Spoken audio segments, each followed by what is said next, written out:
నీ తండ్రి ఇంటి మీద బహు వాంచగలవాడవై వెళ్ళగోరిన ఎడల వెళ్ళుము, నా దేవతల నేల దొంగిలితివనగా. ఇది సందర్భం. అంటే సిరియావాడైనటువంటి లాబాను బహుదేవతారాధకుడు, దేవతలను ఆరాధించేటువంటి వాడు. యాకోబు ఇజ్రాయేలీల దేవుడైన యెహోవాను ఆరాధించేవాడు. ఈ దొంగిలించిన సంగతి, రాహేలు దొంగిలించిన సంగతి యాకోబుకు తెలియలేదు. అందుకు 32వ వచనంలో ఏమన్నాడు? ఎవరి యొద్ద నీ దేవతలు కనబడిన వారు బ్రతకకూడదు, నీవు నా యొద్ద నున్న వాటిని మన బంధువుల ఎదుట వెతికి నీవు దాన్ని తీసుకొని మన లాభంతో చెప్పాడు. ఆ తర్వాత రాహేలు వాటిని దొంగిలినని యాకోబుకు తెలియలేదు. అన్నీ వెతికారు.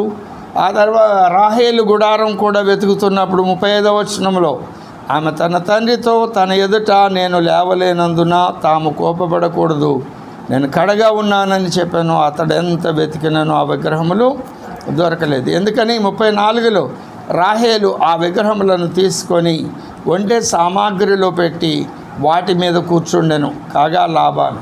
ఇది సందర్భం. ఈ సందర్భంలో లాబాను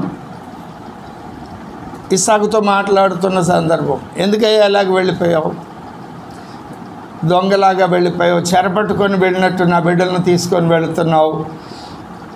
నువ్వు నాకు చెప్పినట్లయితే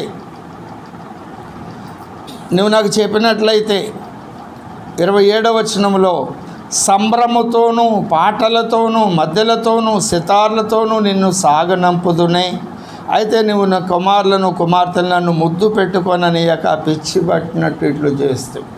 కుటుంబంలోని పద్ధతులు, విలువలు అనేకం ఇక్కడ ఈ లేఖనాల్లో వ్రాయబడ్డాయి. మన ధ్యానాంశం అది కాదు, కానీ ఇలాంటి సందర్భంలో వీరిద్దరూ సమాధానపడ్డారు. సమాధానపడిన తరువాత వీళ్ళిద్దరూ ప్రమాణం చేస్తున్నారు. ఏమని? 49వ వచనం. అంతటా లాబాను 45 నుండి ఈ టాపిక్ స్టార్ట్ అవుతుంది. ఏమని? 44లో కావున నేనును నీవును నిబంధన చేసుకుందాము రమ్ము, అది నాకును నీకును మధ్య సాక్షిగా ఉండునని. దేవుడు మనుషులతో నిబంధన చేశారు. 16 నిబంధనలు బైబిల్ గ్రంథం అంతట్లో కనపడతాయి. అందులో 15 నిబంధనలు పాత నిబంధనలోనే కనపడతాయి. ఒక నిబంధన క్రొత్త నిబంధన, ఒకటే నిబంధన. మనుషుల మధ్య నిబంధనలు చేసుకున్నారు. ఇక్కడ వీళ్ళిద్దరూ మనుషుల మధ్య నిబంధన చేసుకుంటున్నారు. ఆ నిబంధనలో వాళ్ళు చెప్తున్నది ఏమిటి అంటే, యాకోబు 45వ వచనం, యాకోబు ఒక రాయి తీసుకొని దానిని స్తంభముగా నిలవబెట్టాను. మరియు యాకోబు రాళ్ళు కూర్చుడని తన బంధువులతో చెప్పాను. వారు రాళ్ళు తెచ్చి కుప్ప వేసరి, అక్కడ వారు ఆ కుప్ప యొద్ద భోజనం చేసరి. నిబంధనలో ఇది ఒక కోణం. 14వ అధ్యాయంలో నిబంధన అప్పుడు యజ్ఞ పశువులను తీసుకొచ్చి ఖండించి ఎదురెదురుగా వాటి ఖండాలను పెట్టి వాటి మధ్య రాజుచున్న అగ్నిపోయి నడిచిపోవడం దేవుడు మనుషులతో చేసిన నిబంధన. అబ్రహాము ఎలియాజర్తో చేసిన నిబంధన జ్ఞాపకమైన 24వ అధ్యాయంలో తొడ క్రింద చేతిని పెట్టి ప్రమాణం చేయించుకోవడం. ఇది మనుషుల మధ్య రకరకాలైన పద్ధతుల్లో నిబంధనలు. ఇక్కడ యాకోబు ఒక రాతిని తెచ్చి స్తంభంగా నిలవబెట్టారు. రాళ్ల కుప్పను అక్కడ వేసి అక్కడ భోజనం చేశారు. అంటే ఈ మాటలకు అర్థం ఏమిటి? ఒకవేళ నిబంధన మీరితే ఈ భోజనం దొరకదు, భ్రష్టులు అయిపోతారు, రాళ్ల కుప్పలాగా వాళ్ళ జీవితాలు మారిపోతాయి అనేది అక్కడ భావం అయి ఉండాలి, భావం. తర్వాత లాబాను దానికి ఎగర్ షహదూత అంటే సాక్షి కుప్ప అని పేరు పెట్టారు. సాక్షి కుప్ప అని పేరు పెట్టారు. మోహన్ ఆ ఫీజు కొంచెం బయటకాను. Okay, thank you. దానికి సాక్షి కుప్ప అని పేరు పెట్టారు. కాబట్టి దానికి గలీదను పేరు పెట్టాను. సాక్షిగా ఉండును. 48వ వచనం, దాన్ని గలీదని పేరు పెట్టాను. మరియు మనం ఒకరికొకరు దూరముగా ఉండగా యెహోవా నాకును నీకును మధ్య జరుగునది కనిపెట్టును, యెహోవా కనిపెట్టును అని చెప్పాను. కనుక ఈ నిబంధనకు సాక్షి ఎవరు? దేవుడే. ఆ రాళ్ల గుప్పలు సాక్షిగా ఉంటాయని చెప్పారు. దానికి మిస్పా అను పేరు పెట్టాను. అంతటా లాబాను, నీవు నా కుమార్తెలను బాధపెట్టినను, నా కుమార్తెలను గాక ఇతర స్త్రీలను పెళ్లి చేసుకొను. చూడుము, మన యొద్ద ఎవరూ లేరు కదా, నాకును నీకును దేవుడే సాక్షి అని చెప్పాను. మరియు నాకును లాబానుకును నీకును మధ్య నేను నిలిపిన ఈ స్తంభమును చూడుము, ఈ కుప్ప చూడుము. హాని చేయవలెనని నేను ఈ కుప్ప దాటి నీ యొద్దకు రాకను, నీవు ఈ కుప్పను ఈ స్తంభమును దాటి నా యొద్దకు రాకును ఉండుటకు ఈ కుప్ప సాక్షి, ఈ స్తంభము సాక్షి. ఇది నేపథ్యం. ఇప్పుడు వీళ్ళు ప్రమాణం చేస్తున్నారు. ఏమని? మొదట లాబాను ప్రమాణం చేస్తున్నాడు. ఏమని? అబ్రహాము దేవుడు. ఇక్కడ ఒక నిగూఢమైన విషయాన్ని తెలియపరుస్తుంది ఈ లేఖనం. అబ్రహాము దేవుడు ఎవరో మనకు తెలుసు. నాహోరు దేవుడు. నాహోరు ఎవరు? అబ్రహాము యొక్క సంతానం. ఈ పేజీ అలాగే పట్టుకొని 11వ అధ్యాయానికి రండి. ఆదికాండం 11వ అధ్యాయం 26వ వచనం.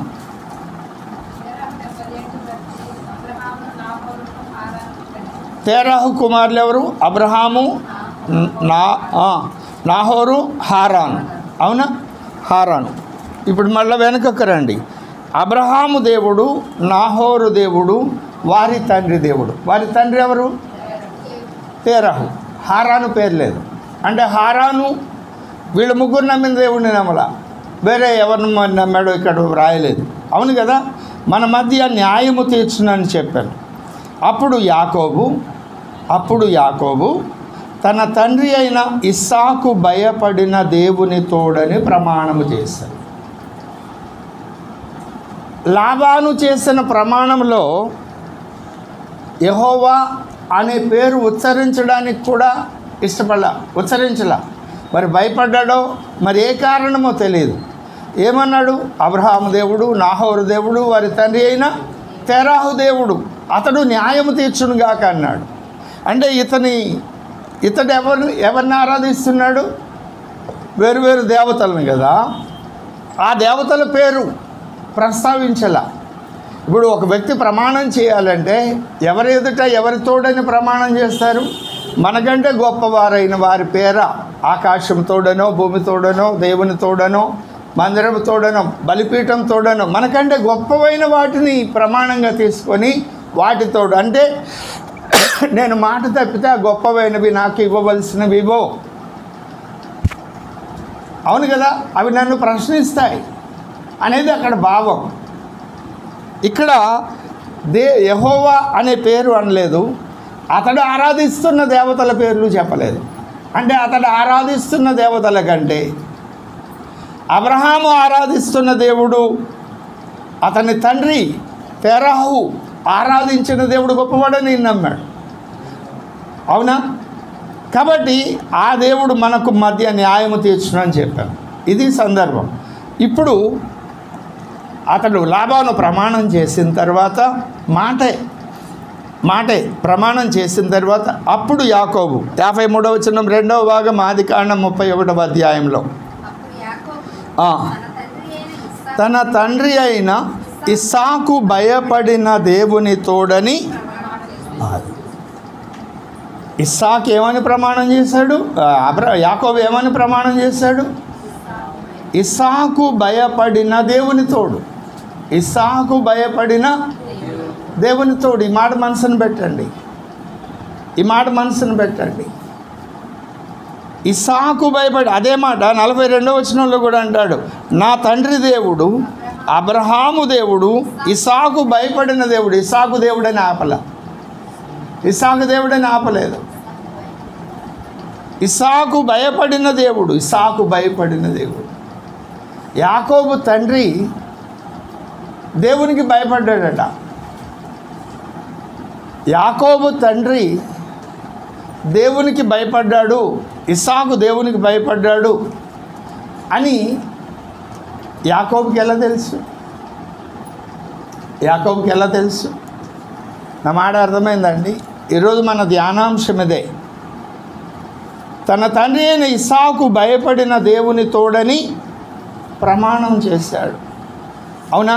ఎలా తెలుసు? 27వ అధ్యాయం ఆదికాండం 27వ వచనం నుండి.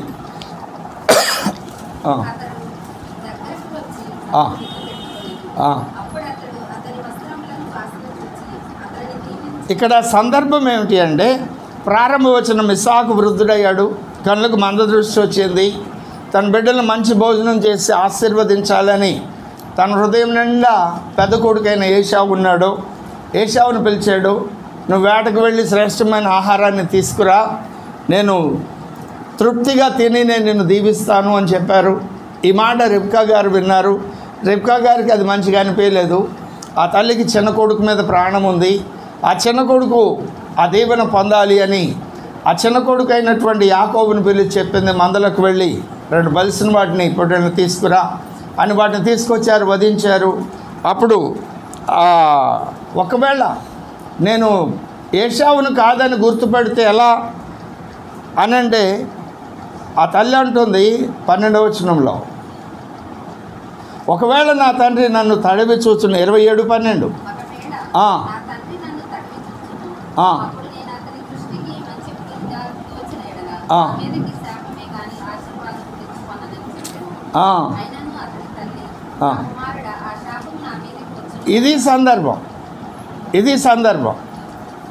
ఇది సందర్భం. ఆహారాన్ని తీసుకొని వెళ్ళారు. ఆహారాన్ని తీసుకొని వెళ్ళిన తరువాత యాకోబు దగ్గర అడుగుతున్నాడు 20వ వచనం. ఇప్పుడు ఇస్సాకు, నా కుమారుడా, ఇంత శీఘ్రముగా అది నీకెట్లు దొరికినని అడుగగా అతడు, నీ దేవుడైన యెహోవా నా ఎదుటికి, చూడండి అబద్ధాలు ఒకదానికొకటి ఎలాగో అల్లుకుంటూ వచ్చేస్తున్నారు, నా ఎదుటికి దాన్ని రప్పించుట చేతనే అని చెప్పాను. అప్పుడు ఇస్సాకు, నా కుమారుడా, నువ్వు ఏశావు అను నా కుమారుడువో కావో నేను నిన్ను తడవి చూచెదను, దగ్గరకు రమ్మని చెప్పాను. యాకోబు తన తండ్రి అయిన ఇస్సాకు దగ్గరికి వచ్చినప్పుడు అతడు అతన్ని తడవి చూచి, స్వరము యాకోబు స్వరము కానీ చేతులు ఏశావు చేతులను, యాకోబు చేతులు అతని అన్నయ్యన ఏశావు చేతుల వలె రోమములు గలవైనందున. ఇది సందర్భం. ఈ నేపథ్యం అంతా మనకు తెలుసు. అప్పుడు ఏం జరిగింది? 27వ వచనంలో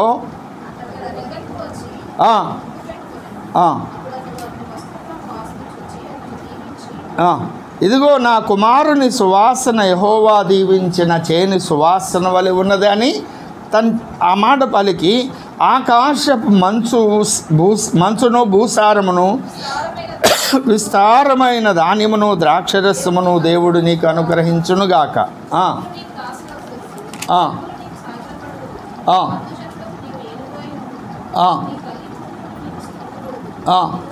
నీ తల్లి పుత్రులు అంటే ఎవరు? ఒక్కడేగా ఇంకా ఉన్నది ఏశావు. ఏశావు నీకు దాసుడగును, నీ బంధుజనములకు నువ్వు ఏలికై ఉండు అంటే అందరి మీద నీదే కుడి చేయి అవుతుంది. నిన్ను శపించువారు శపించబడతారు, నిన్ను దీవించువారు దీవించబడుదురుగాక అని ఇస్సాకు యాకోబును దీవించుట అయిన తర్వాత యాకోబు తన తండ్రి అయిన ఇస్సాకు ఎదుటి నుండి బయలుదేరి వెళ్ళి తక్షణమే అతని సహోదరుడైన ఏశావు వేటాడి వచ్చెను.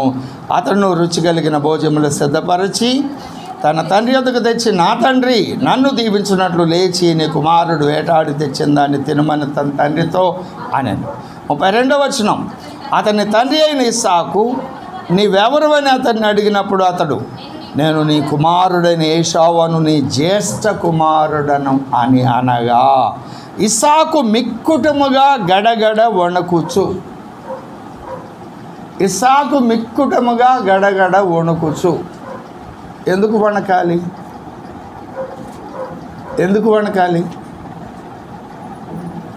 కదా. ఈ సన్నివేశం అంతా యాకోబుకు తెలుసు. అతడు నోటి మాటగా పలికింది, ప్రమాణం చేశాడా? ఆ దీవెన వచనంలో ఇస్సాకు గారు యాకోబును దీవించేటప్పుడు ఇలాగ దీవించునుగా కానీ త్రియేకున్నామం లేకుంటే యెహోవా నామమున అని అన్నాడా? అనలా. దేవుడు నిన్ను దీవించునుగా అన్నాడు. సాధారణమైన మాటలు పలికాడు. అది అతనికి తెలిసి చేశాడా, తెలియక చేశాడా? రిబ్కా గారు మోసం చేశారు. రిబ్కా గారి మాట విని యాకోబు గారు మోసం చేశారు. అవునా? ఆ విషయం ఇస్సాకు గారికి తెలుసా? తెలియదు. మరెందుకు గడగడ వణికాడు? అబ్బాయి, నన్ను మోసం చేసి ఈ దీవెన నా దగ్గర నుండి తీసుకున్నారు కనుక ఆ దీవెన చల్లదు. నేను నా మనసులో ఏశావు ఉన్నాడు, నేను యాకోబు అనుకొని దీవించలా, ఏశావు అనుకొని దీవించా. కాబట్టి ఇలా నేను దీవించినప్పుడు ఆ దీవెన యాకోబుకి ఎలా వస్తుంది? రాదు. నేను మరలా ఏశావు నువ్వురా, మనస్ఫూర్తిగా ఇప్పుడు నేను నిన్ను దీవిస్తాను అని చెప్పచ్చు కదా. అలా అనలేదు. గడగడ వణికిపోయాడట ఆ పెద్ద ఆయన నిండు వృద్ధాప్యంలో.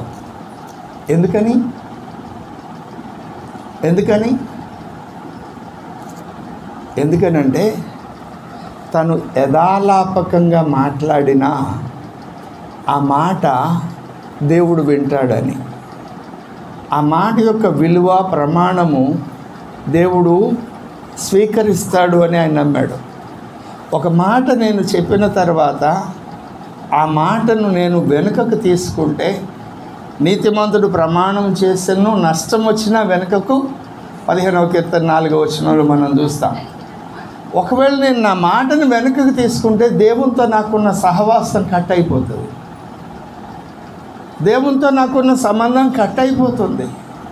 అమ్మో, నేనేమో ఒకవేళ యాకోబు నువ్వు రా నేను దీవిస్తాను అని చెప్పంటే యాకోబు వస్తే దీవిస్తే అక్కడేముండదు. తను హృదయపూర్వకంగా ఏశావుని రమ్మన్నాడు దీవించడానికి. ఇక్కడ తన ప్రమేయం లేకుండా మోసం జరిగింది. ఏశావు స్థానంలో యాకోబు వచ్చాడు. ఆ విషయం ఆయనకు తెలీదు. తన అంతరంగంలో తెలుసు.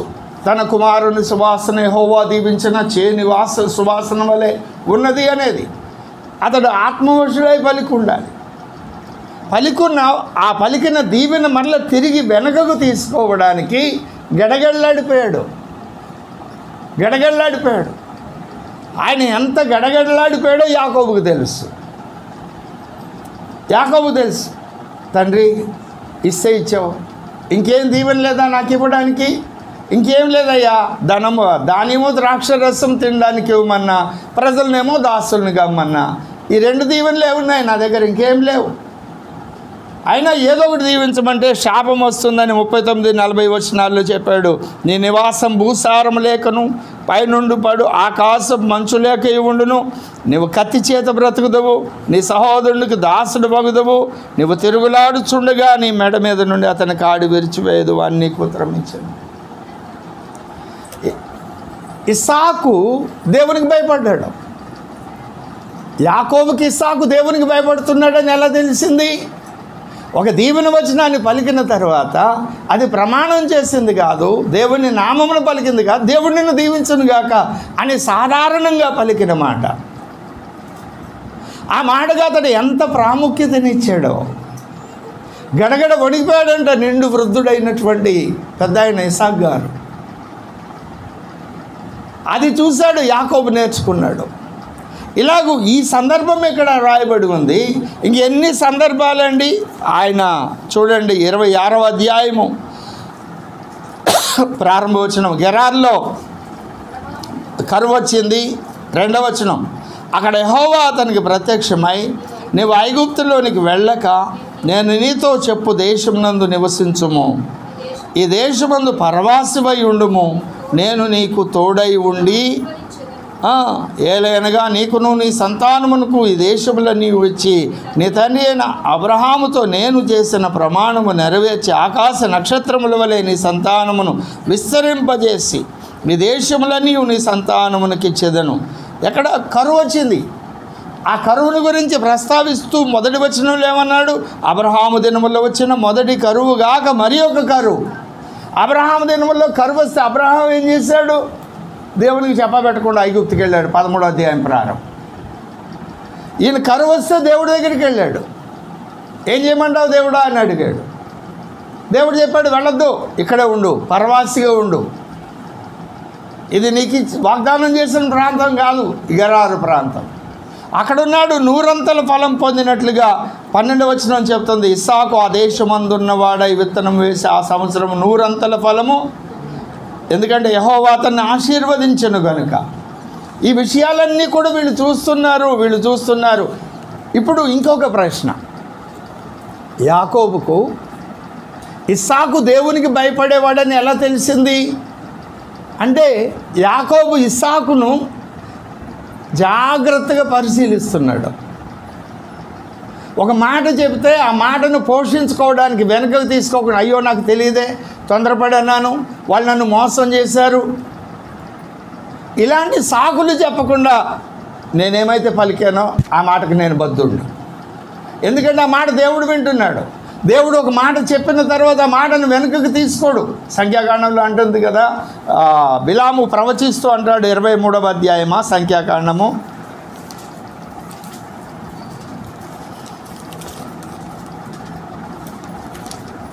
ఆ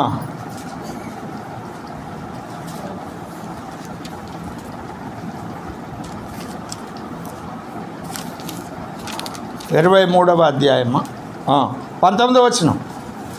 దేవుడు అబద్ధమాడుటకు ఆయన మానవుడు కాడు, పశ్చాత్తాపపడుటకు ఆయన నరపుత్రుడు కాడు. ఆయన చెప్పి చేయకుండానా, ఆయన మాట ఇచ్చి స్థాపింపకుండానా. ఇవే మాటలు అనేక స్థలాల్లో వ్రాయబడి ఉంటాయి. సమూయేలు మొదటి గ్రంథం 15వ అధ్యాయం 29వ వచనం, ఇలాగ అనేక స్థలాల్లో వ్రాయబడి. ఈ విషయాలు ఆనాటి భక్తులకు తెలుసండి.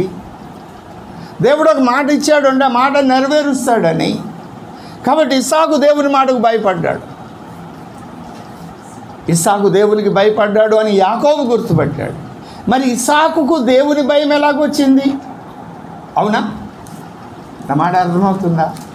ఇస్సాకుకు దేవునికి భయపడాలన్న విషయం ఎలా తెలిసింది? ఆదికాండం 22వ అధ్యాయం 12వ వచనం. ఇక్కడ సందర్భం ఏమిటి అంటే, నీవు ప్రేమించుచున్న నీ ఒక్కగానొక్క కుమారుడిని ఒక్కడైన నీ కుమారుడిని అనగా నీవు ప్రేమించి ఇస్సాకును తీసుకొని మోరియా దేశమునకు వెళ్ళి అక్కడ నేను నీతో చెప్పబో పర్వతముల్లో ఒకదాని మీద దహన బలిగా అతన్ని అర్పించమని చెప్పాను 2వ వచనంలో. ఆ తర్వాత తీసుకువెళ్ళాడు, పర్వతం మీద బలిపీఠం కట్టాడు, బలిపీఠం మీద కాళ్ళు చేతులు కట్టి ఇస్సాకును పడుకోబెట్టాడు, చెయ్యెత్తాడు, కత్తి తీసుకొని చేయెత్తాడు, చంపబోతుంటే అబ్రహమా అబ్రహమా అని దేవుడు పిలిచాడు 11వ వచనంలో. అందుకు అతడు చిత్తం ప్రభు అన్నాడు. ఇప్పుడు 12వ వచనం.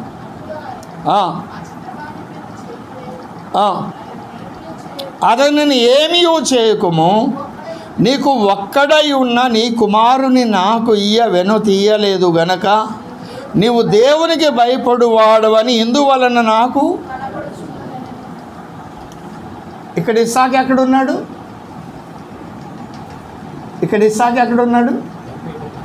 బలిపీఠం మీద ఉన్నాడు. బలిపీఠం మీద కాళ్ళు చేతులు కట్టివేయబడ్డాయి. ఇంకొక క్షణంలో తండ్రి తను చంపేస్తారని తెలుసు. అలాంటి పరిస్థితుల్లో మరి షారా గారికి ఆయన చెప్పి ఇస్సాకును తీసుకొచ్చాడో చెప్పలేదో ఆ విషయాలు అక్కడ రాయబడలేదు. ఏదేమైనా వాళ్ళిద్దరూ ఒక మనసు అయి ఉండాలి. 125 సంవత్సరాలు ఇంచుమించు వాళ్ళు కలిసి బ్రతికారు. అప్పటికే 120 సంవత్సరాల వయసులో ఉన్నారు. అనేక సంవత్సరాలు వాళ్ళు కలిసి బ్రతికారు. వారి మనసు ఒకటై ఉండొచ్చు. దేవుడు చెప్తే దేవుడు చెప్పినప్పుడు చేయాలి, ఈయన చేస్తాడని ఆమెకు తెలుసు కాబట్టి ఆవిడ అంగీకరించి ఉండొచ్చు. అలాగే ఆయన తీసుకొచ్చాడు, బలిపీఠం మీద పడుకోబెట్టాడు. ఆయన విశ్వాసమైంది. తర్వాత చెప్పాడు పౌలు భక్తుడు రోమీలకు రాసిన పత్రిక 4:17 ఆయన విశ్వాసాన్ని గురించి. ఇప్పుడు ఆ బలిపీఠం మీద ఉన్నటువంటి ఇస్సాకు దేవుడు చెప్పాడని లేక లేక లేక లేక తనకు కలిగిన సంతానాన్ని ఒక్కడిని తీసుకువెళ్ళి బలిపీఠం మీద కాళ్ళు చేతులు కట్టేసి కత్తెత్తేశాడే. అబ్రహాము దేవునితో వాదించడానికి అబ్రహాముకు వాదన లేదా? 17వ అధ్యాయంలో చెప్పాడు కదా, షారా వలన కలిగిన సంతానమే నీ సంతానం అనబడుతుంది అని. ప్రభువా, ఈ సంతానాన్ని లేక లేక ఇచ్చావు, ఇన్ని సంవత్సరాలు నేను అపరూపంగా పెంచుకున్నాను, ఇతని వల్లనే నీకు సంతానం ఆకాశ నక్షత్రముల వల్ల అభివృద్ధి పొందుద్దని నువ్వు చెప్పావు, ఇతన్ని బలియమంటావేమిటి? ఇంకో ప్రత్యామ్నాయం లేదా? ఇంకో పరిష్కారం లేదా అని ఇలాంటి వాదనేమీ చేయలేదు. దేవుడు చెప్పాడు, చిత్తం అన్నాడు, తీసుకొచ్చాడు, కాళ్ళు చేతులు కట్టేశాడు. ఈ విషయాలన్నీ బలిపీఠం మీద ఉన్నటువంటి ఇస్సాకు గమనించాడు. నా తండ్రి అబ్రహాము దేవుని చిత్తాన్ని నెరవేర్చడానికి, తనకున్న సమస్తం కంటే విలువైన నన్నే బలిగా అర్పించడానికి, అంటే నా తండ్రి దేవునికి ఎంతగా. ఇస్సాకు తన తండ్రి దగ్గర దేవునికి భయపడడం ఎలాగో నేర్చుకున్నాడు. ఇస్సాకు కుమారుడైన యాకోబు ఇస్సాకు దగ్గర నేర్చుకున్నాడు తన తండ్రి దేవునికి భయపడుతున్నాడని, తాను ఎలాగూ భయపడాలి అని. ఇప్పుడు దేవునికి భయపడుతున్నటువంటి ఇస్సాకు, దేవునికి భయపడే ఇస్సాకు యొక్క దేవుని నామమున నేను ప్రమాణం చేస్తున్నాను, ఇస్సాకు భయపడిన దేవుని తోడని నేను ప్రమాణం చేస్తున్నాను. ఒక మాట చెప్తే ఆ మాటకి ఎంత విలువో ఆ భక్తుల జీవితాల్లో మనకు కనపడుతుంది. మనం ఉదయం లేచింది మొదలు రాత్రి పడుకునేవారు ఎన్ని మాటలు మాట్లాడుకున్నాం. మన పిల్లలు మనకెందుకు భయపడడం లేదు? మనము దేవునికి భయపడడం లేదు కనుక. మనము దేవునికి భయపడితే మన పిల్లలు దేవునికి భయపడతారు. మనం ఏం బోధించామనేది వాళ్ళు పట్టించుకోరు. మనం ఎలా ప్రవర్తించామనేది దేవుడు పిల్లలు పట్టించుకుంటారు. ఆలోచన చేయండి. ఇస్సాకు భయపడిన దేవుడు తన జీవితకాలం అంతా ఇస్సాకు భయపడుతూనే ఉన్నాడు. తర్వాత యాకోబు కూడా భయపడుతూనే ఉన్నాడు. యాకోబు గురించి చెప్తూ 48వ అధ్యాయంలో కదా, సమస్త కీడుల నుండి తప్పించిన 15వ వచనం,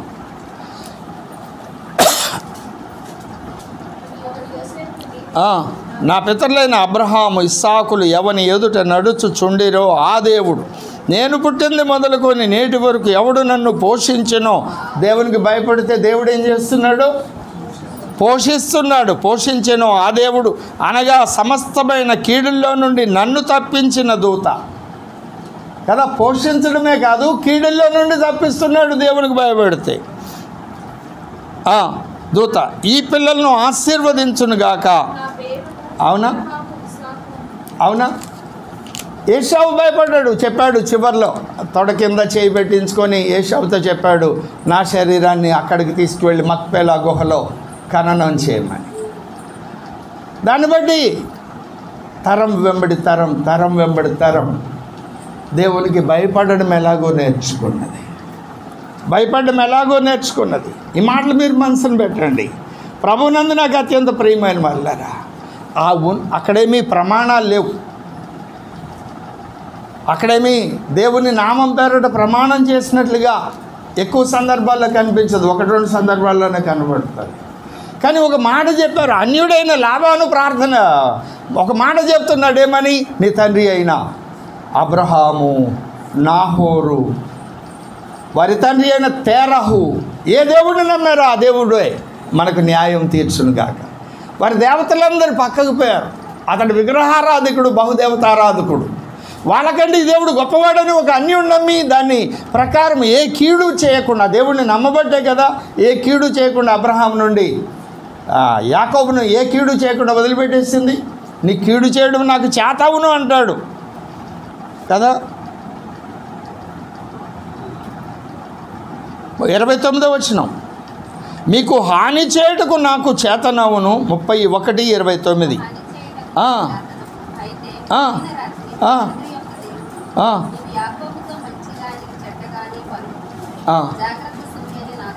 లాబాను అన్యుడా, దేవుని భక్తుడా, యేసు ప్రభు భక్తుడా? అన్యుడు భయపడుతున్నాడు.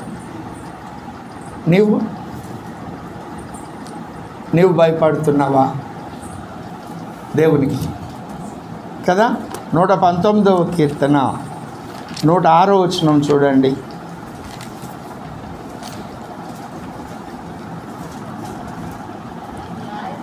నీ న్యాయ విధులను నేను అనుసరించదనని నేను ప్రమాణము చేసి ఉన్నాను, నా మాట నెరవేర్చుదును. బాప్తిస్మం తీసుకున్నప్పుడు ఈ ప్రమాణం చేసావా చేయలేదా? బైబిల్లో ఉన్న ఆజ్ఞల ప్రకారం నేను బ్రతుకుతానని ప్రమాణం చేసావా చేయలేదా? చెప్పు, చేసావా చేయలేదా? మరి చేస్తున్నావా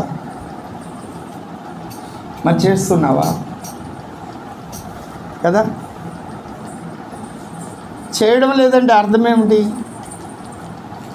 నువ్వు దేవునికి భయపడుతున్నావో భయపడడం లేదా? ఏమండి మాట్లాడండి. నువ్వు దేవునికి భయపడితే నీ బిడ్డలు దేవునికి భయపడతారు. ఒక జవాబుదారీతనం ఎంతవరకు నేర్చుకున్నావా?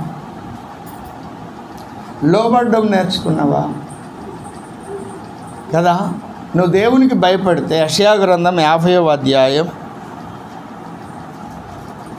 10వ వచనం, మీలో యెహోవాకు భయపడి ఆయన సేవకుని మాట వినువాడెవడు?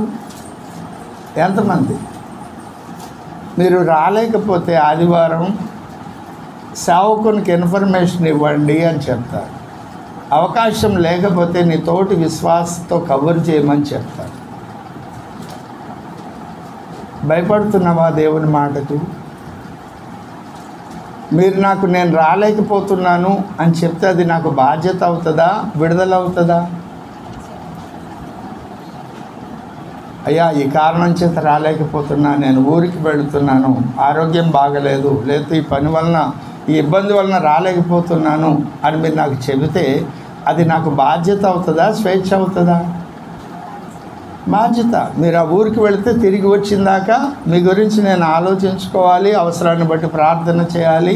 తిరిగి వచ్చిన తర్వాత సమాచారం నేను తెలుసుకోవాలి. వెళ్ళారు కదా, ఏమైంది, ప్రయాణం క్షేమంగా జరిగిందా, అనుకున్న పని అయిందా లేదా? అవునా? మీరు చెప్పలేదనుకో ఆ బాధ్యత నాకు ఉండదు కదా, స్వేచ్ఛే కదా నాకు. మీ గురించి దేవుడు నన్ను లెక్క అడగడు కదా. ఎవరి పని చేస్తారు? దేవునికి భయపడిన వాళ్ళు. దేవునికి భయపడిన వాళ్ళు సేవకుని మాట వింటారు. ఎఫెసీయులకు రాసిన పత్రికలో ఒకరికొకడు లోబడి ఉండు అని రాయబడి ఉంటుంది. దేవునికి భయపడితే మనం ఎంతకాలం దైవభక్తి చేసి ఏమిటి ఉపయోగం దేవునికి భయపడకుండా? మొదటి కారణం, నీవు దేవునికి భయపడితే నీ సేవకునికి భయపడతావు. సేవకునికి జవాబుదారీతనాన్ని కలిగి ఉంటావు. అలాగే నీ సేవకుడు నీ జీవితంలోని ప్రతి విషయంలో ఆయన ఏమైనా పెత్తనం చేయాలని కోరుకుంటున్నాడా? ఇలాగే చేయమని మీ సేవకుడు ఎప్పుడైనా రూల్ పెట్టాడా? నువ్వు ఇలాగే చేయి, ఇలాగే ఉండు అని రూల్ చెప్పలేదు. నీ అవసరత గురించి చెప్తే దానిలో మంచి చెడు చెప్తాడు, నిర్ణయం నీదంటాడు. నీవే నిర్ణయం తీసుకున్నా అది మంచిదైనా చెడ్డదైనా, అంటే మంచిది చెడ్డది అంటే సేవకుడు వాక్య సారాంశ సత్యాన్ని చూపించి నువ్వు ఇలాగ చెయ్యి అని చెప్పినప్పుడు అది మంచిది అవుతుంది. అందుకు భిన్నమైంది మంచిది కాంది. ఈ రెండిట్లో నువ్వు ఏ నిర్ణయం తీసుకున్నా నీ వెనక సేవకుడు ఉంటాడు. ఎందుకనంటే నువ్వున్న పరిస్థితుల్లో నీ మీద ప్రభావం చూపించే వ్యక్తులు, మారు మనసు లేని వ్యక్తులు నీ కుటుంబాల్లో ఉన్నారు. నువ్వు విశ్వాసంలో ఎదుగుతున్న వ్యక్తివి, ఎన్నో ప్రభావాలు నీ మీద పనిచేస్తున్నాయి. ఆ ప్రభావాలను జయించలేక ఒకవేళ ఎదిరిస్తే నిన్ను దేవుని సన్నిధికి రానీయక బంధించే పరిస్థితులు, నిర్బంధించే పరిస్థితులు ఎదురైనప్పుడు నువ్వు లోబడాల్సిన పరిస్థితి ఎదురవుతుంది. అది నీ బలహీనత కాదు. ఆ పరిస్థితులను జయించలేక నీ హృదయం నుండి ఆశ పెట్టుకొని నువ్వు ఓడిపోయావు, పోరాడి ఓడిపోయిన పరిస్థితి అది. అలాంటప్పుడు సేవకుడు నీ పక్షంగా నిలబడతాడు, దేవుని ప్రతినిధిగా నీ కొరకు ప్రార్థన చేస్తాడు, నీ కొరకు ఆలోచన చెప్తాడు. అయ్యా ఈ పరిస్థితి వచ్చింది, ఈ పరిస్థితుల్లో ఇది చేస్తే నాకు అపవిత్రత అంటుతుంది, దీని నుండి నేను ఎలా తప్పుకోవాలంటే ఆలోచన చెప్తాడు. ఆ సమయానికి నీకు ఆలోచన రాకపోవచ్చు, అక్కడ ఉన్నటువంటి ఆ పరిస్థితుల ప్రభావం వలన. ఇది నీకు మంచిగా కాదా? ఆలోచన చేయండి. ఒక ఖరీదైన వస్తువు కొనాలి, ఒక ఖరీదైన విషయాన్ని నువ్వు నెరవేర్చాలి, బిడ్డలు వివాహం చేయాలి, బిడ్డల చదువులు, భవిష్యత్తులో అవసరమైనటువంటి శ్రేష్టమైన ఘనమైన నిర్ణయాలు నువ్వు తీసుకోవాల్సి వచ్చినప్పుడు అవి ఎలా చేయాలో నీకు తెలుసు. నీకు తెలియదు, నీకు జ్ఞానం లేదు, అన్నీ సేవకుడికి తెలుసని నేను చెప్పడం లేదు. నీకు తెలిసిన విషయమే నువ్వు చేయడానికి, ఘనమైంది చేయడానికి నువ్వు పూనుకుంటున్నప్పుడు సేవకునికి చెప్పడం ద్వారా సేవకుడు లేఖన సారాంశాన్ని చూపించి ఆ సత్యాన్ని చెప్పి, ఒకవేళ నువ్వు రైట్ వేలో ఉంటే ఇది రైట్ వే, మంచిది, ముందుకు వెళ్ళండి అని చెప్తాడు. ఒకవేళ ఏమన్నా పొరపాట్లు ఉంటే, లేకుంటే దేవుని చిత్తానికి విరోధమైన విషయాలు అక్కడ ఉంటే, మరి ఈ విషయాలు ఉన్నాయి కదా, దీని నుండి విడుదల పొందడానికి మనం ఇలా మన ఆలోచన మార్చుకుంటే మంచిది, ఆ దేవునికి ప్రీతికరం. ఒకవేళ లేకపోతే ఈ దారిలో వెళితే నువ్వు ఇబ్బంది పడే ప్రమాదం ఉంది, అపవాదికి అవకాశం ఇచ్చే పరిస్థితి ఉంటుంది. కాబట్టి మెలకువ కలిగి ఉండండి, హెచ్చరిక చేస్తాడు. ఒక కన్నబిడ్డకి తల్లి చెప్పుకోదా బయటికి వెళితే ఎలా ఉండాలో, బంధువులు స్నేహితులు వస్తే ఎలా ఉండాలో? సేవకుని పని కూడా అదే కదా. ఎందుకు జవాబుదారీతనం లేదు? ఎందుకు నువ్వు దేవునికి భయపడడం లేదు? నువ్వు దేవునికి భయపడని కారణాన నీ పిల్లలు నీకు భయపడడం లేదు. పిల్లల మాట వినడం లేదండి, లోబడడం లేదండి, చెడ్డ అలవాట్లు ఉన్నారండి, భ్రష్టులైపోయారండి. వాళ్ళ కొరకు నువ్వు ప్రార్థన చేయండి. నేను ప్రార్థన చేయాలా? నువ్వు మారు మనసు పొందాలా? నువ్వు లోబడాలా? లేకుంటే సేవకుడు మీరేమో మీకు నచ్చినట్టు తిరిగేసి వస్తూ ఉంటే, నచ్చినట్టు నిర్ణయాలు తీసుకొని ప్రవర్తిస్తూ ఉంటే సేవకుడు కూర్చొని ప్రార్థన చేయాలా? ఎందుకు చేయాలి చెప్పండి? యాకోబు తన తండ్రి దేవునికి భయపడడం చూశాడు. ఇస్సాకు అబ్రహాము దేవునికి భయపడడం చూశాడు. అబ్రహాం మీద దేవుని కృప ఉన్నది. అబ్రహాము తండ్రి తెరహు దేవునికి భయపడ్డాడు. మనకు అబ్రహామును పిలిచిందే తెలుసు. అపొస్తలుల కార్యములు 7వ అధ్యాయం. మన పితరుడైన అబ్రహాము హారాన్లో ఉండక పూర్వము మెసొపొటేమియాలో ఉన్నప్పుడు మహిమ కలిగిన దేవుడు ఆయనకు ప్రత్యక్షమై ఆలోచన చేయండి. మహిమ కలిగిన దేవుడు ఆయనకు ప్రత్యక్షమై. ఒక దైవ సేవకుడు ఎలా ఉండాలి? భయం అంటే గత వారం అంతకుముందు వారం చెప్పాం. దేవునికి భయపడి నీతిగా ఉండువాన్ని ఆయన అంగీకరించుడంటే భయపడి నీతిగా ఉండడం కాదు అని చెప్పుకుంటూ వచ్చాం. ఆ భయం గురించి కాదు ఇక్కడ మాట్లాడుతుంది. యెహోవా వలన కలుగు భయము పవిత్రమైంది. ఆ పవిత్రమైన భయాన్ని కలిగి ఆయన ఏదో శిక్షిస్తాడనో, లేకుంటే నరకంలో వేస్తాడనో, లేకుంటే ఆశీర్వాదము ఇవ్వడు మానేస్తాడని ఆ భయాన్ని గురించి కాదు. 19వ కీర్తనలో చెప్పినటువంటి యెహోవా వలన కలుగు భయం పవిత్రమైంది. ఆయన నా కొరకు ప్రాణం పెట్టారు, నేను ఆయన మనసును బాధ పెట్టే పని ఏమీ చేయకూడదు అని ఆ పవిత్రమైన భయం కలిగి దైవభక్తి చేయాలి అని చెబుతుంది ఇక్కడ. ఆలోచించండి. పౌలు భక్తుని యొక్క అనుభవం చూడండి. కొరింథీయులకు రాసిన మొదటి పత్రిక 2వ అధ్యాయం 3వ వచనం.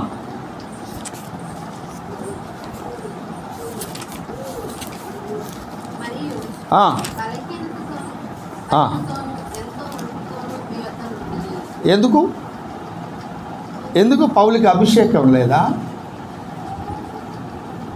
ఆయన ఒక మాట చెప్తే దేవుడు నెరవేర్చడా? సకల భ్రష్టత్వంలో ఉంది కొరింథీ సంఘం. కక్షలు ఉన్నాయి, ద్వేషాలు ఉన్నాయి, విగ్రహారాధన అనే పాపం ఉంది, వ్యభిచారం అనే పాపం ఉంది, ఎన్నో లోపాలతో పాపంతో ఉన్నటువంటి ఆ సంఘం దగ్గరికి వచ్చి అధికారపూర్వకంగా బ్రతకలేడా? ఆజ్ఞాపించలేడా? కానీ ఏమంటున్నాడు? మీ దగ్గరికి వచ్చి భయముతో ఉన్నా, నేను వణుకుతో ఉన్నా. మీ సేవకుడు ఏం చెప్తున్నాడు? ప్రతిసారి నువ్వు ఇలా చేస్తే అలా నష్టపోతావని చెప్పడంలా, నువ్వు ఇలా చేయడం వల్ల నీకు ఈ మేలు కలుగుతుంది, లేకుంటే దేవుడు నిన్ను విడిచి ప్రక్కకి వెళ్ళిపోతాడని చెప్తున్నాడు. ఆజ్ఞాపించడానికి అధికారం లేదా పౌలుకి? ఆజ్ఞాపించడంలా భయంతో వణుకుతో చెప్తున్నాడు. ఎందుకు? ఆయనను బట్టి. ఎందుకంటే ఆ జ్ఞానం లేక నశించిపోతున్నారు దేవుని జనులు. జ్ఞానం లేని వాడికి ఎన్ని చెప్పినా ఆ జ్ఞానం లేని మూఢత్తో ప్రవర్తిస్తాడే కానీ ఆ జ్ఞానాన్ని సంపాదించుకోవడానికి ప్రయత్నం చేయడు. కాబట్టి భయంతో తను తాను తగ్గించుకొని సాధువులాగా, నాయనా ఇలా ఉండకూడదు, ఇలా ఉండాలి, ఇలా ఉండకూడదు, ఇలా ఉండాలి. నీకు ఆ భయం ఉంటే నీ పరిశుద్ధతను సంపూర్ణం చేసుకోగలుగుతావు. కొరింథీయులకు రాసిన 2వ పత్రిక 7వ అధ్యాయం 1వ వచనం.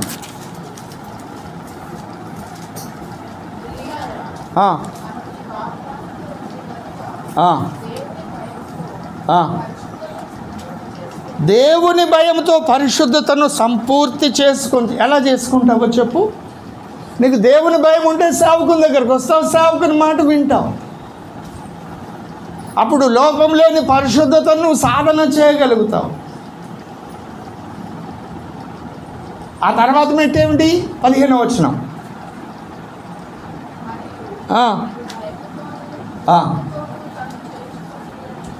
ఎందుకు చేర్చుకున్నారు? ఆ పరిశుద్ధత మెట్టులో వాళ్ళు ఉన్నారు గనక, ఈ సేవకుడు ఉన్నాడు గనక. వీళ్ళు ప్రత్యేకమైన జనులు, దేవుని చేత ఏర్పాటు చేయబడిన వారు, దేవుని చిత్తం నెరవేర్చడం కొరకు వీరు దేవుని చేత నియమించబడిన దేవుని దేవదూతలు, దేవుని ప్రతినిధులు. ఈ సేవకుడిని మేము చేర్చుకుంటున్నామంటే దేవుణ్ణి మేము చేర్చుకుంటున్నామని భయంతో వణుకుతావు. ఆ తర్వాత అధ్యాయంలోనే కదా 8వ అధ్యాయం 23వ వచనంలో చెప్తాడు, అడిగిన ఎడల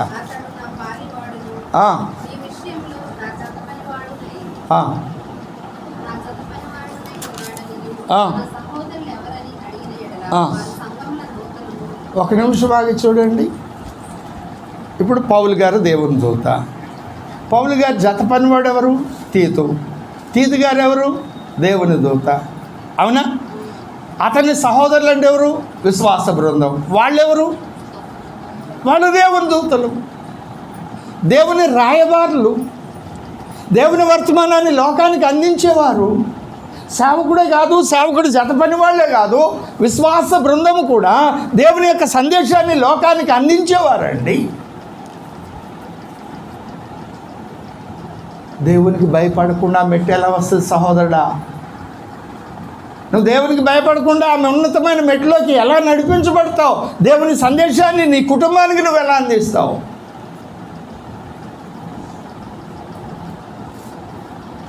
యాకోబు చెప్తున్నాడు, మా నాన్నగారు దేవునికి భయపడ్డాడని. ఇస్సాకు చెప్తున్నాడు, మా నాన్నగారు దేవునికి భయపడ్డాడని. అబ్రహాముకు తెలుసు తన తండ్రి దేవునికి భయపడ్డాడని. నీ బిడ్డ నీ గురించి ఏమని సాక్ష్యం చెప్తుంది? మా అమ్మగారు, మా నాన్నగారు దేవునికి భయపడతారని సాక్ష్యం నీకుందా? నీ పిల్లల దగ్గర?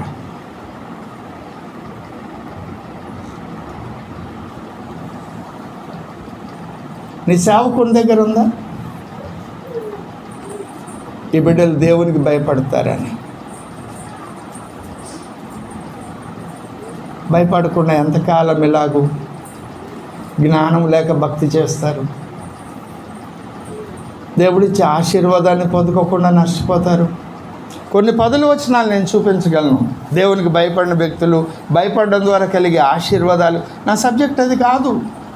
నేను అటు వెళితే బయటికి రాలేను. అంత పెద్ద అంశం అది, అంత పెద్ద అంశం అది. ఒక్క మాటనే మీ దృష్టికి నేను తీసుకురావాలని ఇష్టపడుతున్నా. ఒక మాట చెప్పాలి అన్నప్పుడు అది యథాలాపకంగా నువ్వు మాట్లాడిన మాట అయినా ఆ మాటను దేవుడు వింటున్నాడు. నువ్వు అనిన మాటను, ఆ తొందరపడి నువ్వు అనేసినటువంటి ఆ మాటను కూడా నువ్వు పోషించుకోవడానికి ఇష్టపడితే అలాంటి ఉన్నతమైన నైతిక విలువలు కలిగిన వ్యక్తులు దేవునికి స్నేహితులు అవుతారు. దేవునికి స్తోత్రం చెప్తామా? అలాంటి వారిని యోహాను సువార్త 15:15లో మీరు నాకు స్నేహితులు అన్నాడు ఆయన. 41వ అధ్యాయం యెషయా గ్రంథం 8వ వచనంలో నా స్నేహితుడైన అబ్రహాము సంతానమా అన్నాడు. ఎందుకని? ఆ ఉన్నతమైన విలువల భూమి మీద ఏ వ్యక్తుల పేరు చెప్పుకొని తను తాను పరిచయం చేయాలనుకున్నాడో దేవుడు ఏమని చెప్పుకున్నాడు? నేను అబ్రహాము దేవుడును, ఇస్సాకు దేవుడును, యాకోబు దేవుడును అని ఏ పేర్లు చెప్పాలనుకున్నాడో వారందరూ దేవునికి భయపడ్డారు.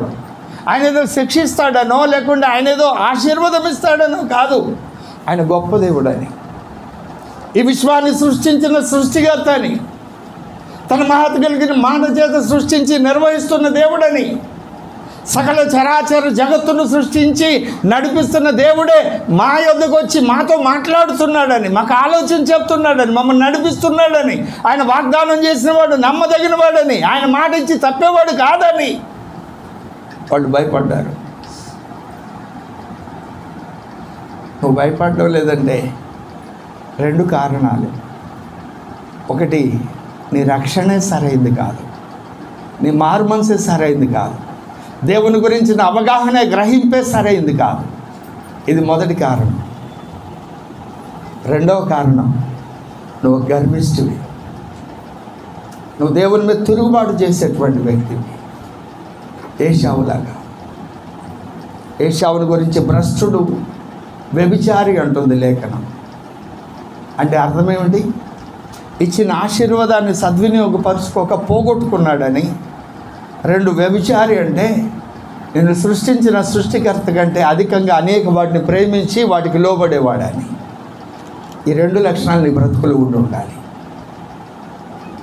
ఒక మాట లేకుండా చెప్తున్నా, లేదు, ఆయన విశ్వాన్ని సృష్టించిన సృష్టికర్త అయిన దేవుడు ఆయన నాతో మాట్లాడాడు, నన్ను పిలిచాడు, నా హృదయాన్ని ఒప్పించాడు, నన్ను సమాధానపరచుకోవడానికి ఆ మహిమ కలిగిన దేవుడు ఈ మట్టి దేహంలో ఉన్న నన్ను కనుకరించి ఆయన తన్ను తాను తగ్గించుకొని తన్ను తాను నాకు బయలుపరచుకోవడానికి నాకు అర్థమయ్యేంతగా ఆయన తగ్గించుకొని నా యొద్దకు వచ్చాడు, నాకు రక్షణ ఇచ్చాడు.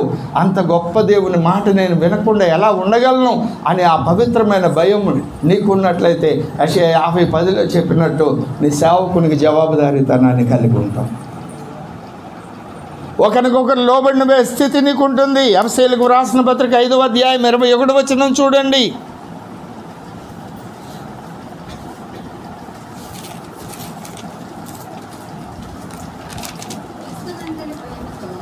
ఏ భయంతో?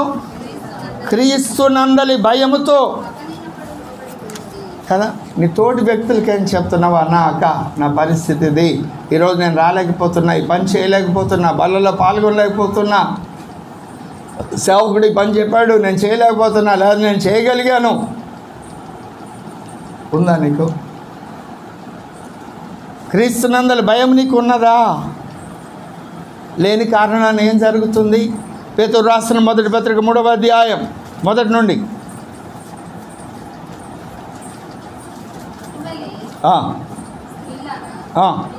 మీరు మీ స్వపురుషులకు లోబడి ఉండుడి, అందువలన ఎవరైనాను అవిధేయులైతే, అంటే లోపడకపోతే, భయపడకపోతే, వారు భయంతో కూడిన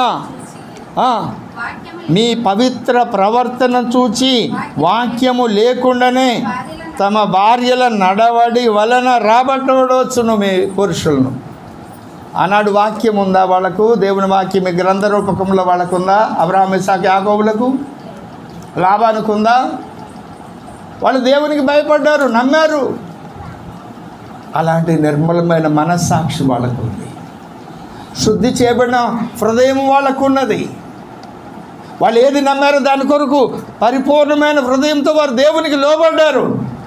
ఈరోజు దేవుడు నా దేవుడు, నా రక్షకుడు, నా గురువు, చనిపోయి తిరిగి లేచాడు, యేసుబాబు నా దేవుడు అని చెప్పుకుంటున్న నీవు ఆయనకి లోబడ్డంలా, ఆయనకి లోబడని కారణాన నీ రక్షణను కోల్పోయే పరిస్థితి ఎదురైంది. ఫిలిప్పీలకు రాసిన పత్రిక 2:12 ఆ హెచ్చరిక చేశాడు. కాగా నా ప్రియులారా, మీరెల్లప్పుడూ విధేయులై ఉన్న ప్రకారము నా ఎదుట ఉన్నప్పుడు మాత్రమే కాక మరి ఎక్కువగా, పాస్టర్ గారు ఉన్నప్పుడే కాక, పాస్టర్ గారు లేనప్పుడు మరీ ఎక్కువగా నేను మీతో లేని ఈ కాలమందును భయముతోనూ వణకుతోనూ మీ సొంత రక్షణను పాస్టర్ గారికి చెప్పానే నేను వస్తానని, నేను వెళ్ళలేకపోతున్నా, నేను యాకోబుని ఆశీర్వదించానే, ఏసావుని ఆశీర్వదించాలి, వెనుకకు తీసుకోలేనే, వెనుకకు తీసుకుంటే నా దేవుడు నన్ను వదిలిపెట్టేస్తాడు. గడగడ వణికిపోయాడు నిండు వృద్ధుడైన ఇస్సాకు. నీ హృదయంలో ఎంత భయం కూడా లేదు కదా. సేవకుడికి చెప్పానే నేను వస్తానని, నేను వెళ్ళలేకపోయానే, ఈ పని చేస్తానని చెప్పానే, చేయలేకపోయానే. ఇంత భయమైన ఉందా నీ హృదయంలో? ప్రియా సహోదరి సహోదరుడు, నువ్వు దేవునికి భయపడకపోతే నీ పిల్లలు దేవునికి భయపడరు. నువ్వు దేవునికి భయపడకపోతే నీ స్వపురుషుల్ని, నీ కుటుంబంలోని వ్యక్తులను నువ్వు గెలుచుకోలేవు. నువ్వు దేవునికి భయపడకపోతే పరిశుద్ధతను సంపూర్ణం చేసుకొని క్రీస్తు సారూప్యంలోనికి మార్చబడలేవు. నువ్వు దేవునికి భయపడకపోతే నీ రక్షణనే కోల్పోయే ప్రమాదం ఉంది. పరలోక ప్రవేశం లేదు, పోగొట్టుకునే ప్రమాదం ఉంది. ఆయన అమూల్యమైన రక్తంతో కడిగి ఎక్కించినటువంటి ఆ పరలోక రాజ్య ప్రవేశాన్ని నీ సొంత రక్షణను కాపాడుకోండి, భయంతో వణుకుతాండి, అది పోగొట్టుకునే ప్రమాదం ఉంది అని అర్థం.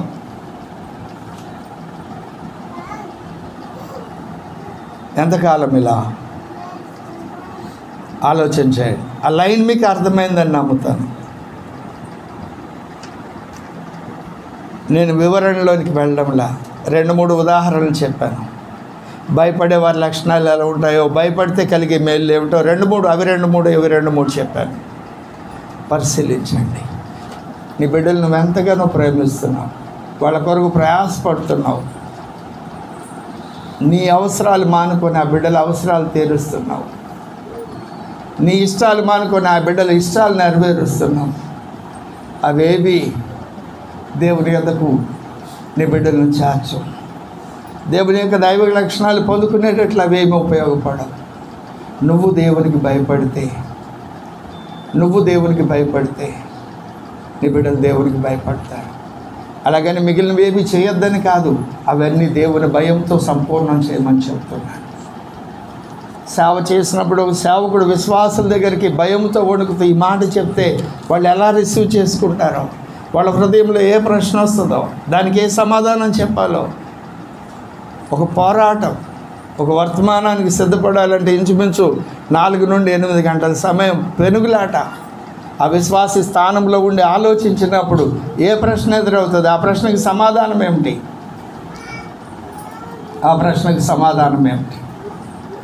ఆలోచించండి. ప్రభునందు నాకు అత్యంత ప్రియమైన వాళ్ళారా, నేను మీకు పరిచయం చేస్తున్న అంశం ఆదికాండం 31వ అధ్యాయం 53వ వచనంలో ఇస్సాకు భయపడిన దేవుని తోడని ప్రమాణం చేశాడు లాబానుతో యాకోబు.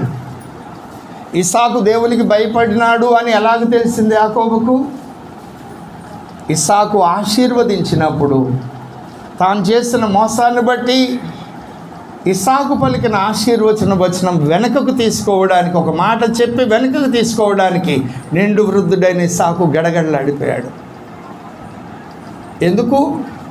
దేవునితో నీ మాట అవునంటే అవును ఉండాలి అని వాళ్ళకి తెలుసు. అప్పుడు ఈరోజు ఆ వచనం నువ్వు కంటతా చెప్తావు, కానీ ఆ భయం నీ గుండెలో లేదు. మరి ఇస్సాకు ఆ భయం ఎలాగొచ్చింది? బలిపీఠం మీద తన తండ్రి అయిన అబ్రహాము చేసిన కార్యం, దేవుని ఆజ్ఞకు లోబడి తాను ప్రేమించిన ఒక్కగానొక్క కుమారుని చంపడానికి ఎంతగా లోబడ్డాడో ఆ తండ్రిని చూశాడు. ఆ తండ్రి యొక్క భయాన్ని, దేవుని పట్ల విధేయతను ఇస్సాకు బలిపీఠం మీద ఉండి నేర్చుకున్నాడు. అబ్రహాము తండ్రి తెరహు కూడా దేవుణ్ణి నమ్మినవాడే.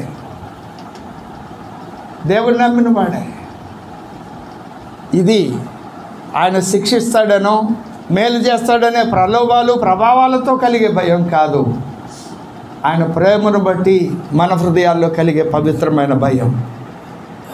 ఈనాడు యేసుతో నిబంధన చేసుకున్న నీవు ప్రమాణం చేశావు. 119వ కీర్తన 106వ వచనంలో నేను మీకు చూపించాను. నీ న్యాయ విధులను నేను అనుసరించి నడుస్తానని ప్రమాణం చేశాం బాప్తిస్మం తీసుకున్న సమయాన.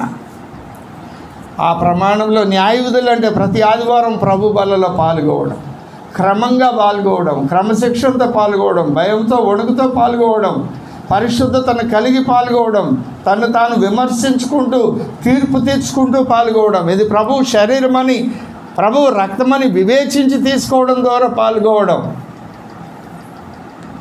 ఆయన ప్రచురం చేయడం కొరకు పాల్గొవడం. ఈ పని చేస్తానని ప్రమాణం చేసిన నువ్వు దేవునికి భయపడిన వ్యక్తివైతే యెషయా 50:10 ప్రకారం నీ సేవకుని మాట వింటావు, ఆయన ఆలోచన అడుగుతావు, వాక్యాన్ని చూపించి ఆయన చెప్పినప్పుడు లోబడతావు. అది నీకు ఇష్టమున్నా లేకపోయినా ఆ అనుభవాల ద్వారా నువ్వు నడిపించబడతావు. ఆ అనుభవాలు నీకు లేవు అంటే అర్థం ఏమిటి అంటే నువ్వు దేవునికి భయపడడం లేదు, భయపడినట్టు నటిస్తున్నావు. తద్వారా దేవుని యొద్ద నుండి వచ్చే ఆశీర్వాదం నీకు తోడై ఉంటానని వారి అందరికీ ఆయన వాగ్దానం చేశాడు, తోడుగా ఉన్నాడు. అడుగుపెట్టిన ప్రతి స్థలం నీది అన్నాడు, అది వాళ్ళు స్వతంత్రించుకున్నారు. ఏ మనుష్యుడు నీ ఎదుటి నిలవబడి నేర్రు అన్నారు, అది వారి జీవితాల్లో నెరవేర్చబడింది. ఏవేవి వాగ్దానాలు చేశాడో అబ్రహాముకు అవన్నీ నెరవేరినాయి. ఈ దినము యూదులు, అరబ్బులు, ముస్లిం సహోదరులు, క్రైస్తవ సహోదరులు వీరందరూ కూడా అబ్రహాం మా తండ్రి అని చెప్పుకుంటున్నారు. భూమి మీద సగం కంటే ఎక్కువ మంది ప్రజలు అబ్రహాం మా తండ్రి అని చెప్పుకుంటున్నారు. దేవుడిచ్చిన ఆ వాగ్దానం యొక్క నెరవేర్పి దినం మనం కళ్ళారా చూస్తున్న కాలంలో ఉన్నాం. వీటన్నిటి వెనుకున్న ఆశీర్వాదం వెనుకున్న రహస్యం ఏమిటి? అబ్రహాము దేవునికి. మరి నువ్వు ఆశీర్వదించబడకపోవడానికి కారణం ఏమిటి? భయపడకపోవడం. భయపడితే ఏం జరుగుతుంది? నీ పరిశుద్ధతను సంపూర్ణం చేసుకుంటావు. నీ తోటి వ్యక్తుల మధ్య భయంతో వణుకుతూ ఉంటావు, సాధువులాగా గర్విష్ఠులాగా మాట్లాడవు, అనాలోచితంగా మాట్లాడవు, వ్యర్థమైన మాటలు మాట్లాడవు. పరిశుద్ధతను సంపూర్ణత చేసుకుంటూ నీ పవిత్రమైన ప్రవర్తన చేత నీ కుటుంబ సభ్యులను దేవుని సన్నిధికి నడిపించగలుగుతావు. ఒకరికొకరు లోబడే పరిస్థితి ఉంటుంది నువ్వు దేవునికి భయపడితే. అవి లేవు అంటే యథార్థంగా నిన్ను నువ్వు పరీక్షించుకో. ఎక్కడ ఫెయిల్ అయ్యావో నీకు తెలుసు. పాడైన వాటన్నిటిని బాగు చేయడానికి ఆయన సిద్ధంగా ఉన్నాడు. నువ్వు ఓడిపోయిన ప్రతి దాంట్లో విజయం ఇవ్వడానికి ఆయన నీకు సిద్ధంగా ఉన్నాడు. నువ్వు పడిపోయిన ప్రతి స్థలంలో నిన్ను లేవనెత్తడానికి ఆయన సిద్ధంగా ఉన్నాడు. నువ్వు ఓడిపోయిన దానిలో నుండి విజయంలోనికి నిన్ను నడిపించడానికి ఆయన ఇష్టపడుతున్నాడు. నువ్వు ఆయనకు భయపడితే. నీ అనారోగ్య పరిస్థితి నుండి స్వస్థపరచడానికి ఆయన సిద్ధంగా ఉన్నాడు. నువ్వు ఆయనకు భయపడితే. నీ ఆర్థిక ఇబ్బందుల నుండి విడిపించడానికి ఆయన సిద్ధపడుతున్నాడు. నువ్వు ఆయనకు భయపడితే. వాటిల్లోనే ఉంటూ కొట్టబడుతూ అవమానించబడుతూ నష్టపోతూ తృణీకరించబడుతూ దేవునికి భయపడకుండా బ్రతికితే మరింత భ్రష్టత్వంలోనికి ఏశావులాగా వెళ్ళిపోతాం. దేశ దిమ్మరైపోయాడు అతను. ఖడ్గం చేత నశించిపోయాడు అతను. అతని గురించిన సాక్ష్యం భ్రష్టుడు, వ్యభిచారి. నిన్ను గురించిన సాక్ష్యం కూడా అదే చెప్పబడుతుంది. నువ్వు దేవునికి భయపడకపోతే ఈ వర్తమానం మొదట నేను దేవునికి భయపడకపోతే నన్ను గురించి కూడా అదే సాక్ష్యం ఉంటుంది. నా తదుపరి తరాల్లో వీళ్ళు దేవుడి పేరు చెప్పుకున్నారు, కానీ వీళ్ళు భ్రష్టులండి, వ్యభిచారులండి. దేవుని కంటే అధికంగా అనేక వాటిని ప్రేమించారండి. వ్యభిచారం అంటే అక్షరార్థమైన భౌతిక వ్యభిచారం గురించే నేను చెప్పడం లేదు. అది కూడా ఆ స్థితి మనకొద్దు. మారు మనసు పొందాం, ప్రభు దగ్గరికి వెళదాం, దేవునికి భయపడదాం. భయపడి దేవునికి విధేయులమై దేవుని సేవకుడి ద్వారా ఏ మాటలైతే అందించబడుతున్నాయో ఆ మాటలను నెరవేర్చడానికి పూనుకుందాం. ప్రభు దగ్గరికి వెళదాం. ఆయన ప్రేమను చులకనగా చూడొద్దు, తక్కువగా అంచనా వేయద్దు. ఇలాంటి వర్తమానాలు నేను తరచుగా వింటున్నాను, అనేక సార్లు వింటున్నాను. అయినా నేను ఇలా బ్రతికేస్తున్నాను, నాకేమీ కావడం లేదు కదా నువ్వు అనుకుంటున్నావు. ఏశావుకి ఏమి కాల 20 సంవత్సరాలు దాస్యత్వంలో ఉన్న యాకోబు అక్కడున్న ఏశావు 400 మందితో సమృద్ధిగానే ఉన్నాడు. కానీ తుదకువాని చరిత్ర భ్రష్టత్వం, తుదకువాని చరిత్ర సాక్ష్యం లేని జీవితం. యాకోబు తిరిగి ఒక్కసారి దేవునికి లోబడ్డాడు. నీ బ్రతుకులో ఇంతకాలం నువ్వు పడిపోయిన స్థితి ఏమో, ఓడిపోయిన స్థితి ఏమో, నష్టపోయిన స్థితి ఏమో, తృణీకరించబడిన స్థితి ఏమో, నీ బ్రతుకును మార్చడానికి దేవునికి ఒక్క నిమిషం చాలు. హృదయపూర్వకంగా నువ్వు ఆయనకి లోబడితే ఈ దినమే దేవుడు నిన్ను మార్చగలిగిన శక్తి కలిగిన దేవుడు. యెహోవా దగ్గర ఒక్క రాత్రిలోనే యాకోబు జీవితాన్ని దేవుడు మార్చాడు.